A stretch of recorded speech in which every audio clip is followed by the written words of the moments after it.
नमस्कार, हिमाचल समाचार में आपका स्वागत है। आज के मुख्य समाचार। मुख्यमंत्री ने आपदा प्रभावित समेज का किया दौरा। मुख्यमंत्री ने की आपदा प्रभावितों के लिए तत्काल राहत पैकेज की घोषणा। प्रदेश में प्राकृतिक तरीके से तैयार उत्पादों के मिल रहे बढ़िया दाम। किसानों और बागवानों का प्राकृतिक खेती की ओर बढ़ रहा रुझान। और अब समाचार विस्तार से। मुख्यमंत्री ठाकुर सुखविंदर सिंह सुक्खू ने आज जिला शिमला के रामपुर में बादल फटने के कारण प्रभावित हुए समेज क्षेत्र का दौरा कर राहत और पुनर्वास कार्यों का जायजा लिया। इस दुखद घटना पर शोक व्यक्त करते हुए मुख्यमंत्री ने शोक संतप्त परिवारों के प्रति संवेदनाएं व्यक्त की और आपदा प्रभावितों के लिए तत्काल राहत पैकेज की घोषणा की। उन्होंने कहा कि प्रत्येक आपदा प्रभावित परिवार को तत्काल वित्तीय सहायता के रूप में 50,000 रुपए और किराए पर आवासीय सुविधा के लिए 3 महीने के लिए प्रति माह 5,000 रुपए प्रदान किए जाएंगे। इसके अतिरिक्त प्रदेश सरकार भोजन, रसोई गैस, कंबल और चूल्हे जैसी मूलभूत वस्तुएं निःशुल्क प्रदान करेगी। जहाँ भी किराए का मकान मिलता है गांव में 5,000 रुपया सरकार उपलब्ध करवा देगी। मतलब आज ही रात से उनको 5,000 रुपया घर का उपलब्ध करवा देगी। तो सरकार वहन करेगी? नहीं, सारा किराया 3 महीने तक, जब तक हम उनको आपदा राहत में बरसात खत्म नहीं हो जाती, हम देंगे। खाना पीना और उनके गैस का सिलेंडर, चूल्हा, वो सब हम आज उपलब्ध करवा देंगे। और इसके अलावा 50,000 रुपया उनको अभी घर के जो अपने कपड़े या खरीदने के लिए वो हम उपलब्ध करवाने जा रहे हैं। लेकिन इन चीजों से उनके परिवार के लोगों को हम वापस नहीं ला सकते। ये सिर्फ हम मरहम लगाने का काम कर रहे हैं। अभी पहली बरसात हुई पिछले कल, तकरीबन 5 बजे के करीब, ये 4:30, 4:43 के करीब आपदा आई। उसके बाद अभी बरसात हमारी खत्म होने को समय है। जल्दी इन परिवारों को बसाने के लिए हम आपदा राहत पैकेज देंगे और प्रत्येक परिवार हमारा है, उसको बसाने का धर्म भी हमारा है, उसके परिवार के बच्चे को पढ़ाने का कर्तव्य भी हमारा है। कोई तंगी नहीं आने देंगे। जैसे पिछली बार की तरह आपदा राहत दिया था, बरसात खत्म होने के बाद हम इन्हें आपदा राहत देंगे। 2 जिले के बीच में ये क्लाउड बस्ट हुआ, कुल्लू जिला और शिमला जिला। दोनों डिप्टी कमिश्नर यहाँ है। आज शाम तक इनको सबको आपदा राहत मिल जाएगी। जो कुछ बचेंगे, जो इधर उधर गए, उनको कल तक मिल जाएगी। पर कल तक हम सब परिवारों को बसा देंगे जो नाले के इर्द गिर्द वाले परिवार है। बाकी और जगह भी मैंने दिशा निर्देश दे दिए हैं। अभी आज भगवान का ये शुक्र है कि आज धूप निकली है और धूप निकलने के कारण हम इस राहत कार्य में और तेजी ला रहे हैं।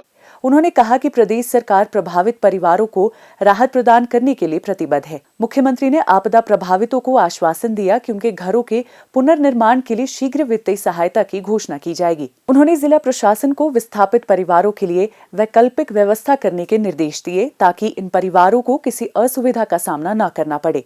ठाकुर सुखविंदर सिंह सुक्खू ने समेज स्कूल के विद्यार्थियों और स्थानीय निवासियों से बातचीत भी की और उनका हौसला बढ़ाया। स्कूल बनाएंगे आपके लिए, अच्छा स्कूल बनाएंगे, ठीक है? हमने नहीं घबराना ना, ठीक है बेटी? इसके अलावा गांव में 38 घर और 2 पुल क्षतिग्रस्त हुए हैं। मुख्यमंत्री ने कहा कि शिमला, मंडी और कुल्लू में बादल फटने और भारी बारिश से काफी नुकसान पहुंचा है। इन जिलों में यातायात और पैदल चलने योग्य 14 पुल, 115 घर, 23 गौशाला, 10 दुकानें और मछली फार्म की 3 दुकानें तबाह हो गई हैं। उन्होंने कहा कि प्रदेश सरकार युद्ध स्तर पर बचाव और राहत कार्य कर रही है। अब तक आपदा में फंसे 55 लोगों को सुरक्षित बचाया जा चुका है। लापता लोगों की तलाश के लिए बचाव टीमें दिन रात जुटी हुई हैं। उन्होंने कहा कि लोक निर्माण विभाग को प्राथमिकता के आधार पर सड़कों को बहाल करने के लिए कहा गया है ताकि लोगों को असुविधा का सामना न करना पड़े। प्रदेश सरकार गुणवत्तापूर्ण फसलों की पैदावार सुनिश्चित कर किसानों की आर्थिकी में वृद्धि के लिए प्रयत्नशील है। प्रदेश में किसानों को प्राकृतिक खेती अपनाने के लिए प्रोत्साहित किया जा रहा है। प्राकृतिक खेती को बढ़ावा देने के लिए विभिन्न योजनाएं चलाई जा रही हैं और इन योजनाओं का लाभ उठाकर किसान अपनी आर्थिकी सुदृढ़ कर रहे हैं। प्रदेश की महिलाएं बढ़ चढ़कर खेती के कार्यों में भाग लेती हैं। जिला कुल्लू की प्रगतिशील कृषक महिलाएं प्राकृतिक खेती की तकनीक को अपनाकर रसायन मुक्त उत्पाद पैदा कर रहे हैं। बाजार में प्राकृतिक रूप से पैदा किए उत्पादों की बढ़ती मांग को पूरा कर इन कृषक महिलाओं की अच्छी आमदनी हो रही है। नगर ब्लॉक की प्रगतिशील किसान प्रमिला शर्मा का कहना है कि वे 2 साल से प्राकृतिक खेती कर रही है। तथा विभाग की सहायता से गोबर व गौमूत्र से वे स्वयं ही जीवामृत, बीजामृत इत्यादि बनाती हैं तथा उनका प्रयोग करते हैं। प्रदेश सरकार जीवामृत इत्यादि बनाने के लिए सब्सिडी प्रदान कर रही है। उन्होंने अपने खेत में सेब की विभिन्न किस्में लगाई हैं। सेब के बगीचे में ही वह सरसों, मेथी, धनिया, पालक, मटर इत्यादि उगा रही हैं। ये हमने M9 लगाया हुआ है। ये लगभग 3.5 बीघे में लगा हुआ है। गाला में बहुत सारी वैरायटी है, पर ज़्यादातर हमने स्नेको गाला और टीरेक्स गाला लगवाया हुआ है। थोड़े तो हमारे को विभाग द्वारा सब्सिडी पर मिले हुए पौधे हैं, थोड़े हमने बाहर से मंगवाए हुए हैं। इस पौधे से हमारे को ये हुआ कि भाई जो आने वाले समय में या इस समय में जैसे हम रॉयल पर काम करते थे एप्पल का, वो बहुत ही टाइम ज़्यादा लेता था। जैसे 12 साल 15 साल में पौधा तैयार होता था तो उसके बाद फ्रूट देता था। इस पौधे में दूसरी साल तीसरी साल फ्रूट आना स्टार्ट होता है, जिससे हमारी लागत तो कम से कम 2 या 3 साल में पूरी हो जाती है। और दूसरा है, इसकी केयर करना बहुत आसान है। केयर करने के लिए हमारे को ज़्यादा मेहनत नहीं करनी पड़ती है। आसानी से इसकी कटिंग, गुड़ाई वगैरह हो जाती है और फ्रूट इसका अर्ली आ जाता है, बहुत जल्दी आ जाता है। जैसे कि 15 या 20 दिन पहले आ जाता है जो मार्केट में। तो हमारे को इसमें मार्केट की जो रेट वगैरह प्राइस वगैरह है, डबल रेट तो नहीं बोल सकते, पर फिर भी बहुत ही अच्छे दामों में मिलता है। जैसे कि अगर रॉयल 100 रुपये है तो इसका 150, 200, 250 तक इसकी मार्केट में पर केजी मिलता है। और साथ में इस फ्रूट के इर्द गिर्द हम जो है और सब्जियों भी तैयार करते हैं, जैसे मटर हुआ, फ्रांसबीन, राजमा, लहसुन, प्याज।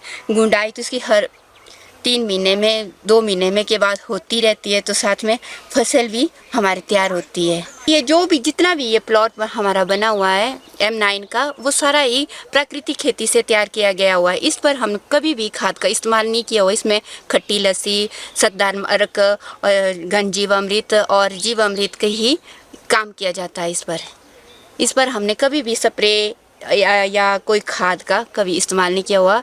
और जीवामृत से हमें बहुत ही ज़्यादा फ़ायदा, बोलती हूँ कि बहुत ही ग्रोथ कर रहा है पौधा। पर डालते हम इसमें महीने में 2 बार है, जिससे ज़मीन भी हमारी बहुत अच्छी हुई है और पौधा भी बहुत अच्छा हुआ है।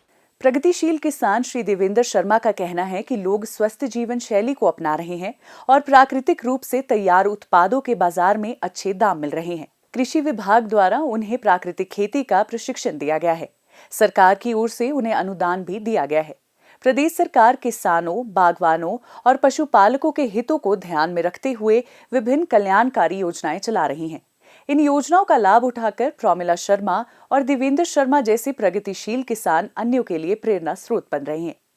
हिमाचल समाचार देखने के लिए सब्सक्राइब करें यूट्यूब चैनल हिमाचल समाचार, लाइक करें Facebook page information and public relations department Himachal Pradesh और CMO हिमाचल, फॉलो करें X @DPRHP और CMO हिमाचल, फॉलो करें इंस्टाग्राम @DIPR हिमाचल और CMO हिमाचल, विजिट करें वेबसाइट www.himachalpr.gov.in। इस अंक में इतना ही। कल फिर होगी मुलाकात। दीजिए इजाजत। नमस्कार।